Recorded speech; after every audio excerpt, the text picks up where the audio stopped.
Now, I'm just going to credit Scotty real quick for showing people what I've literally been screaming and telling people since July, um, that these guys were losing traction. Because again, I watched all of them and I followed all of them. I numbers, I remember, I look at them, I notice them. They just stick in my head for whatever reason. And I could see all of these guys losing money from losing viewers. TMI was trying to create an entertainment venue, like I said, trying to be the fucking Dr. Dre of the AMC YouTube community and produce new talent and have all these cool entertaining things. Like I said, they had a goddamn cartoonist. They had a cartoonist popping up and doing, like, turning shit into a cartoon, into an entertaining channel, not an educational or informative channel about what's going on, but a reason to keep you watching. And it's all marketing tools to build an entertainment industry, basically. And this was shit that I noticed, and this is why I started this, and this is why I started telling people you need to be careful.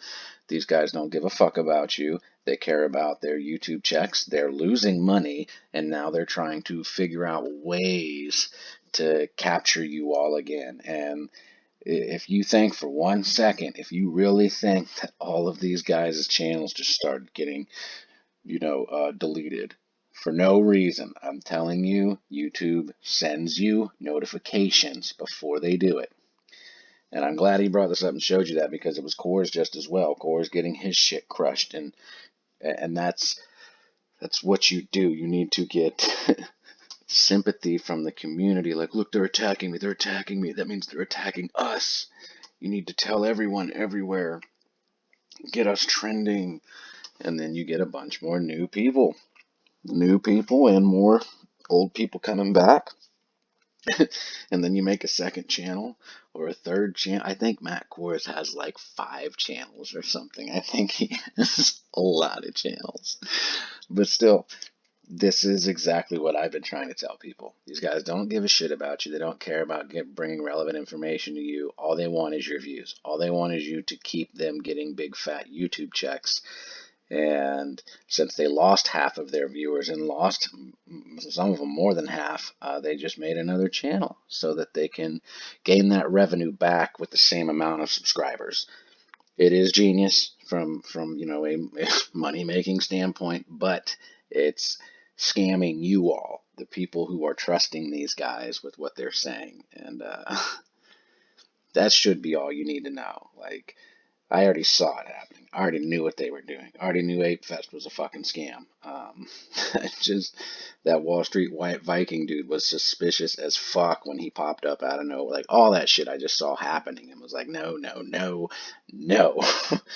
Like, you all are not about to get a bunch more uneducated new people in this shit and fucking rob them and get them to lose a bunch of their money. So I'm glad Scotty actually brought up the charts to show people that, because, hey, it makes my argument look even more sound.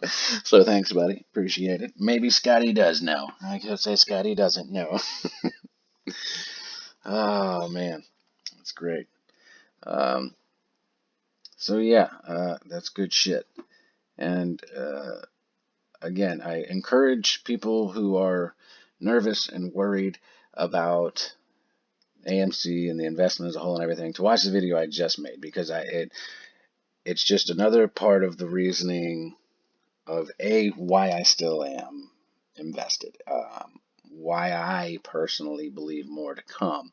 It just has to do with data analytics and numbers and patterns. That's basically it.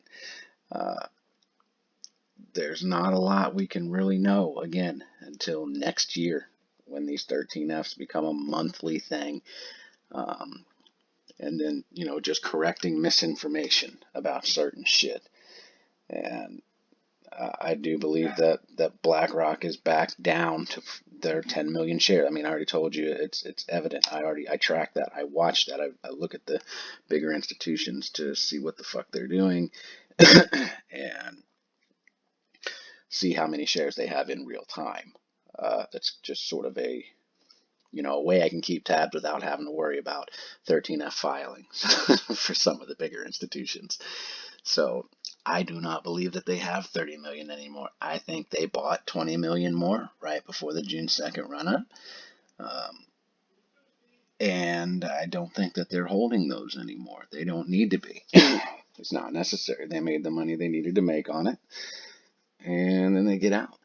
Institutions are not in a play like this for a squeeze like that. They're not.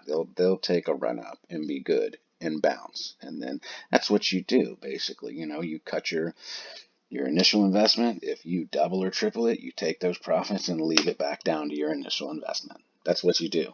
That's smart investing. That's what I should have done on the second. That's what I would have done on the second if I didn't let these fools get a hold of my brain and my heart. They got me. My heart, man. So, anyway, just another broad look at AMC as a whole. Legitimate data analytics to confirm the environment. Another reason why it may be moving back towards a profitable environment, which I've been noticing. Why there could be more to come, and I believe there will be, and why I don't think that we have seen the squeezability that this thing does have still. But again, we don't know. But one thing I do know is that if these guys had to return, 100, 120 shares held short, million immediately, that would be significant price action. It would be significant. It would be very, very nice. It'd be very nice. And I believe that the legitimate shares held outstanding are the legitimate shares. I just think that they have been replacing the lower ones with newer ones, the ones that they had way back when with new ones, to keep it net neutral while they try to unwind that position. This is my own personal belief. Doesn't mean I'm right, but again, I'm just trying to show y'all where I get my information from, why I think the way that I think about things, and you can do what you want with it. So, all right, I'm out.